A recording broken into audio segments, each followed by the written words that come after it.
राज्यातील बहुचर्चित बहुप्रतीक्षित असा शक्तीपीठ महामार्ग जो शक्तीपीठांशी जोडला जाणारा असला तरी सुद्धा त्याच्या कामातील अडथळे मात्र काही कमी होताना दिसत नाहीये. कारण 20 फेब्रुवारी रोजी सहजपूर आणि जवळा शिवारामध्ये मोजणी होणार होती. मात्र मोजणीपूर्वीच मोठ्या प्रमाणावर पोलिसांकडून काही पावलं उचलण्यात आली होती, ज्यामुळे शेतकरी मोठ्या प्रमाणात आक्रमक झाले. म्हणजे शासन एकीकडे शेतकरी हिताचे दावे करताना दिसतं, मात्र दुसरीकडे मात्र पोलीस बळाचा वापर करून जमिनी हिसकावून घेत असल्याचा आरोप आंदोलकांकडून करण्यात आला. परिणामी पोलीस आणि शेतकरी यांच्यामध्ये मोठा संघर्ष झाला. तर राजू शेट्टी यांनी सुद्धा राज्यभर आंदोलन तीव्र करण्याचा इशारा दिलाय. त्यामुळे हे नेमकं प्रकरण काय आहे, आतापर्यंत यामध्ये काय काय घडलंय, या सगळ्याबद्दल सविस्तररित्या जाणून घेऊया. नमस्कार, मी रामेश्वरी आणि तुम्ही पाहताय कट टू कट. विदर्भातील पवनार ते तळ कोकणातील पत्रादेवी दरम्यान उभारण्यात येणाऱ्या प्रस्तावित शक्तीपीठ द्रुतगती महामार्गावरून परभणी जिल्ह्यामध्ये सध्या तणावपूर्ण परिस्थिती निर्माण झाल्याचं पाहायला मिळालं. जमीन मोजणीच्या प्रक्रियेवरून शेतकरी आणि प्रशासन हे आमने सामने उभे ठाकले होते. सुरुवातीपासूनच समजून घेऊया की नेमकं हे प्रकरण इतकं का चिघळलंय. तर शक्तीपीठ महामार्ग हा पवनार वर्धा ते पत्रादेवी सिंधुदुर्ग असा 856 किलोमीटर लांबीचा 6 पदरी नियंत्रित प्रवेश महामार्ग आहे. हा महामार्ग महाराष्ट्र रस्ते विकास महामंडळ अर्थात MSRDC अंतर्गत 13 जिल्ह्यातून 395 गावातून जाणार आहे.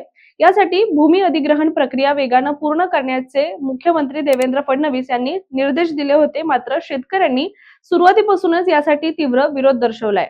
तर झालं असं की 20 फेब्रुवारी रोजी सहजपूर आणि जवळा शिवारामध्ये संयुक्त मोजणी होणार होती, जी दुसऱ्यांदा होत होती. मात्र त्याआधीच पोलिसांनी मोठी कारवाई केल्याचं पाहायला मिळालं. गुरुवारी मध्यरात्री आणि शुक्रवारी पहाटेच्या सुमारास परभणी, गंगाखेड आणि दैठणा या परिसरामधून पोलिसांनी अनेकांना ताब्यात घेतलं होतं. काही ठिकाणी तब्बल 50हून अधिक शेतकऱ्यांना उचलून ताडकळस, दैठाणा, पूर्णा आणि नानलपेठ या पोलीस ठाण्यांमध्ये ठेवण्यात आलं. इतकंच काय, तर काही शेतकऱ्यांना गावबंदीची नोटीस सुद्धा प्रशासनानं पाठवली होती. पोलिसांचा मोठा फौजफाटा घेऊन मोजणीसाठी आलेल्या अधिकाऱ्यांना शेतकऱ्यांनी पुन्हा एकदा विरोध केला. शिवाय मोजणीला विरोध करणाऱ्या कार्यकर्त्यांची मुस्कटबाजी करण्यासाठी सुद्धा पोलिसांनी प्रतिबंधात्मक कारवाईच्या नावाखाली धरपकड सुरू केली होती. शुक्रवारी पहाटे 4च्या सुमारास परभणी शहरातील शिवलिंग बोधणे आणि अमोल जाधव यांना त्यांच्या राहत्या घरातून ताब्यात घेतलं. तसंच कोल्हापूरवरून परतणाऱ्या किशोर ढगे व त्यांच्या सहकाऱ्यांना गंगाखेडच्या परळी नाक्यावरून रात्री 10 वाजताच रोखून ताब्यात घेण्यात आलं. त्यानंतर दुसरीकडे दैठणा पोलीस आणि जिल्हा पथकानं उमरी येथील प्रसाद गोरे यांच्यासह चौघांना सुद्धा पहाटे 5 वाजता ताब्यात घेतलं. आणि या सर्व कारवाया मोजणीच्या दिवशी कोणताही कायदा व सुव्यवस्थेचा प्रश्न निर्माण होऊ नये यासाठी केल्याचा दावा सुद्धा त्यानंतर पोलीस प्रशासनाकडून करण्यात आलाय. याचबरोबर प्रशासनानं जमीन संपादनासाठी दिलेल्या नोटीस अनेक शेतकऱ्यांनी या स्वीकारण्यास नकार दिला होता आणि त्यानंतर कलम 168 अन्वये नोटिसा थेट घरांच्या भिंतीवर चिटकवण्यात आल्या. तसंच BNS 163 अंतर्गत निर्बंध लागू करून गटधारकांशिवाय इतरांना गावामध्ये प्रवेशबंदी करण्यात आली. तर यामुळे ग्रामस्थ शेतकरी अधिकच संतापले आणि आम्हाला गोळ्या घाला आणि जमिनी मोजा असा आक्रोश सुद्धा शेतकऱ्यांकडून करण्यात आलाय. इतकंच नाही, तर एका शेतकरी कुटुंबाने मोजणीला विरोध करताना सोबत पेट्रोलची बाटली आणली होती. तुमचा मावेजा नको, आमची जमीनही घेऊ नका असं म्हणत महिलेकडून टाहू फोडण्यात आला होता. मात्र प्रशासन हट्टाला पेटलं असल्याचं सुद्धा म्हटलं गेलं. आपण एकदा नजर टाकूया की या महामार्गामध्ये किती जमिनी जाणार आहेत. बरं, त्याआधी सुद्धा शक्तीपीठ महामार्गाबद्दलचे माहितीपूर्ण काही व्हिडिओ आपण केलेले आहेत, ते सुद्धा तुम्ही आपल्या चॅनलवर नक्की बघू शकता. आता वळूया मुद्द्याकडे.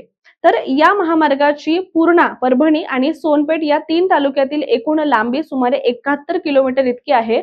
31 गावांमधील 648 गटातील सुमारे 733.97 हेक्टर जमीन संपादित करण्याचा प्रस्ताव आहे.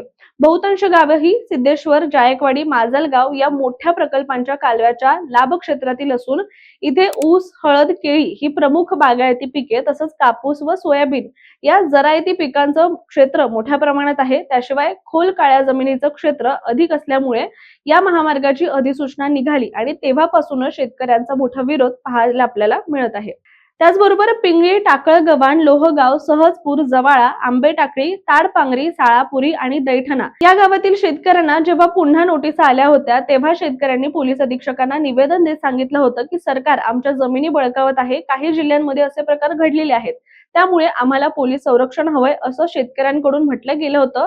याचबरोबर स्वाभिमानी शेतकरी संघटनेचे नेते राजू शेट्टी यांनी आरोप केला की मोजणी दरम्यान पोलिसांकडून एका शेतकऱ्याच्या पत्नीचं मंगळसूत्र तोडण्याचा व तिला शेतातून हकलून देण्याचा प्रयत्न करण्यात आला आणि या घटनेचा सुद्धा व्हिडिओ सध्या सोशल मीडियावर प्रचंड प्रमाणात व्हायरल होतोय। या घटनेचा राजू शेट्टींनी तीव्र विरोध सुद्धा केला आणि शेतकऱ्यांची 1 इंच जमीन सुद्धा देणार नाही अशी ठाम भूमिका घेताना ते दिसले। त्याचबरोबर मुख्यमंत्री देवेंद्र फडणवीस यांनी पोलिसांच्या मदतीने कारवाई करण्याऐवजी शेतकऱ्यांच्या रोषाला सामोरं जावं असं सुद्धा राजू शेट्टी यांनी म्हटलेलं आहे। याआधी सुद्धा राजू शेट्टी यांनी गंभीर इशारा देत म्हटलं होतं की शक्तीपीठाचा ज्योतिबा भोगावती ते राधानगरीकडे जाणारा महामार्ग महापुराच्या खाईत लोटणारा आहे। सत्ताधाऱ्यांना त्यातून 50,000 कोटी रुपये मिळणार असून तो खासगीकरणातून केला जाणार आहे। हा महामार्ग 2029 पर्यंत आम्ही होऊ देणार नाही, कारण रस्त्याचा ठेका सत्ताधाऱ्यांच्या आमदारांना दिला जातोय, अर्थात 4 आणे खर्च करून दाखवायचा रुपया अशी चाल असल्याचं सुद्धा राजू शेट्टी यांनी म्हटलं होतं। दरम्यान मोजणी पूर्ण झाल्याशिवाय भूसंपादनाचा दर सांगता येणार नाहीये आणि मोजणीला गेल्यानंतर शेतकरी बाजारभावाच्या 5 पट दर मागत आहे, त्यामुळे अधिकाऱ्यांची सुद्धा कोंडी होते। गावोगावी विरोध होत असल्याने पोलिसांचा बंदोबस्त घेऊन लोक तिथे गावामध्ये जातात। शक्तीपीठ महामार्गासाठी शेतकऱ्यांना नोटीस देण्याचा प्रकार यापूर्वी सुद्धा रेणापूर या तालुक्यामध्ये घडलेला होता। मराठवाड्यातील 5 जिल्ह्यांमध्ये शेतकऱ्यांचा विरोध होत असून सुद्धा आतापर्यंत केवळ 19 गावांमध्ये मोजणी प्रक्रिया ही पूर्ण झाली आहे। पण आपण पाहिलंच की मागील 2 वर्षांपासून सुरू असलेल्या आंदोलनांमध्ये चक्काजाम, धरणे आंदोलन झालेलीच आहेत। नागपूर गोवा मार्ग आधीच असल्यानं हा अनावश्यक व कर्जाचा भार टाकणारा उद्योग आहे असं देखील शेतकऱ्यांचं मत आहे। त्यामुळे या प्रकरणाकडे बघता एकीकडे प्रशासन हा महामार्ग राज्याच्या विकासासाठी महत्त्वाचा असल्याचं सांगत आहे, तर दुसरीकडे शेतकरी आपली शेती आणि उपजीविका वाचवण्यासाठी आक्रमक भूमिका घेताना दिसतात। पण या सगळ्या घटनांवरून एकच प्रश्न उपस्थित होतो की शेतकऱ्यांच्या किंवा सर्वसामान्य नागरिकांच्या तोंडातला घास काढायचा आणि त्यातून विकास करायचा, तर हा खरंच विकास आहे का? आपल्याकडे असणाऱ्या सत्तेचा किंवा पॉवरचा वापर करून गोरगरिबांना वागवणं हा खरंच विकास आहे का? तर या सगळ्याबद्दलचं तुमचं मत काय? तुम्हाला काय वाटतंय? कमेंट करून नक्की सांगा आणि अशाच माहितीपूर्ण व्हिडिओसाठी सुद्धा कट टू कटच्या YouTube चॅनलला सबस्क्राईब करायला मात्र विसरू नका।